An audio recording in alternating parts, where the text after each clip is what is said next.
Northeastern Madagascar is a hotspot of plant diversity, where vanilla and rice farming are driving land use change, the latter including slash and burn management. However, it remains unknown how land use change and land use history affect richness and composition of endemic, native, and exotic herbaceous plant species. My name is Estelle Ravelartina, and I'm looking forward to talking to you about herbaceous plants and land use change in Madagascar. During the last 6 decades, nearly half of Malagasy forest cover has been lost due to land use change, such as agricultural expansion, and now only about 15% of the country is forested, and the remaining natural forests that are protected are still subject of pressure. For example, selective logging, hunting, etc. To increase the effectiveness of protected areas in maintaining biodiversity, agricultural matrices should thus be considered, since agriculture has become dominant in tropical region. Tropical agricultural landscapes can take many different forms. For instance, in northeastern Madagascar, the agricultural landscape is mainly dominated by small-scale agriculture converted from rainforests. In the region, vanilla, a vine and hemiepiphytic orchid that requires a support tree and shade, is farmed in a small-scale agroforestry systems. This crop can be planted directly inside a forest without using fire, or on open land that has been derived from slash and burn agriculture. A slash and burn agricultural technique used in Madagascar. However, little is known about how forest conversion into cropland affects plant biodiversity, taking into account land use history of agroforest in the tropics. In our research, we assess the effect of land use change on herbaceous plants in Malagasy vanilla production landscapes using species richness and community composition as measures. We hypothesized that the response of herbaceous plant species richness due to land use intensification and environmental parameters would differ based on the species origin. Additionally, we expected a response of species composition to land use intensification. Our objectives were: first, investigate species richness and endemism of herbaceous plants along a land use intensification gradient. Second, identify land use practices that sustain the greatest amount of endemic and native but least exotic plants. Third, assess the effect of land use history, shade, and surrounding landscape forest cover on species diversity. And fourth, evaluate the similarities between land use types in terms of species composition. For our data collection, we assessed herbaceous plants on 80 plots. In total, we had 7 land use types. Agroforest, located in Marjeji National Park, forest fragment, which is a natural forest outside of protected area, forest-derived vanilla agroforest, referred to vanilla agroforest planted directly inside of forest without fire, fallow-derived vanilla agroforest, meaning a vanilla agroforest that was established on fallow land, woody fallow, which represented the land that was used for slash and burn agriculture and secondary vegetation has regrown, herbaceous fallow, which referred to land that was used for slash and burn agriculture and herbaceous plants has regrown, and rice paddy, which was irrigated rice fields and represented the most intensive land use in the region. We categorize these land use types into land that has never been burned before, we called unburned, and land formerly used for or part of slash and burn agricultural cycle, we called burned land use types.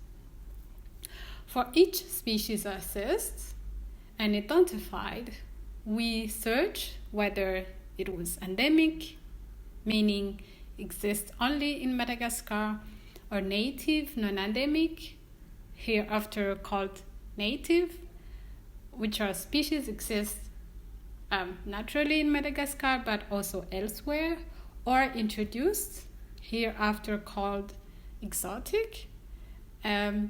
These are the species that do not exist in Madagascar naturally. So, what did we find then? In total, we found 355 plant species, of which we identified 297 at species level, with 60 endemic to Madagascar, 180 species which were native, and 57 exotic. We found contrasting responses to land use intensification between endemic and non-endemic species, where overall species richness increased with increasing land use intensity. Native and exotic species richness increased with increasing land use intensity. However, in contrast to this, was endemic, its richness decreased with increasing land use intensity. We also found significantly higher endemic species richness in forest-derived vanilla agroforests compared to fallow-derived vanilla agroforests. When examining the effect of environmental parameters, we found that increasing canopy closure was negatively associated to overall native and exotic species richness.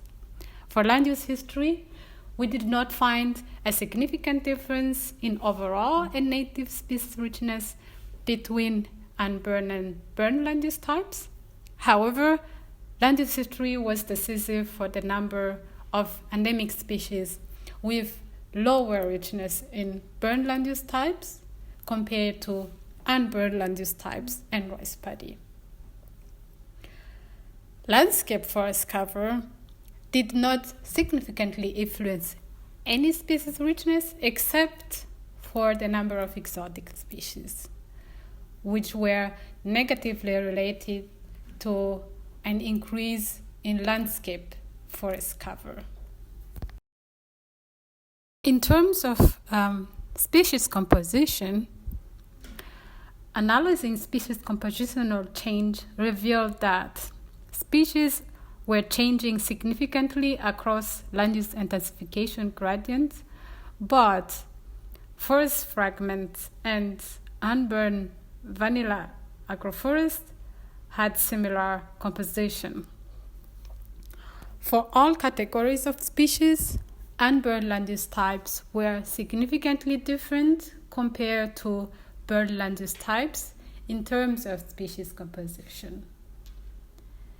In terms of growth forms, we found that fallow-derived vanilla agroforest and woody fallow were associated with high proportion of graminoid species, while all growth forests and forest fragments were related to a high proportion of fern species. Rice paddy and herbaceous fallow were mostly associated to other herbs and a very low proportion of vines. Our study demonstrates that herbaceous plant richness, except endemics, increases with land use intensification in northeastern Madagascar. Land use history influences endemic species richness of herbaceous plants, whilst shade decreases native and exotic species, but not endemics. Our results highlight the importance of differentiating species by their geographical range to depict accurate responses of species to land use change and to give meaningful advice for conservation. We also identify land use history as a key determinant of herbaceous plant species composition and richness. We conclude that vanilla agroforestry systems, particularly forest-derived, can harbor many endemic herbaceous plants. Shaded forest-derived agroforest might be maintained with management incentives, but the establishment of new forest-derived agroforests should be avoided to conserve endemic herbaceous plants in forest fragments as well as old-growth forests. Fallow-derived agroforest, on the other hand, might offer an opportunity to avoid degradation of fallow land that forms part of slash and burn cultivation cycle. To maintain the current diversity of endemic plant species, the conservation of a diverse landscape with unburned old-growth forest, forest fragment, and forest-derived vanilla agroforest is necessary.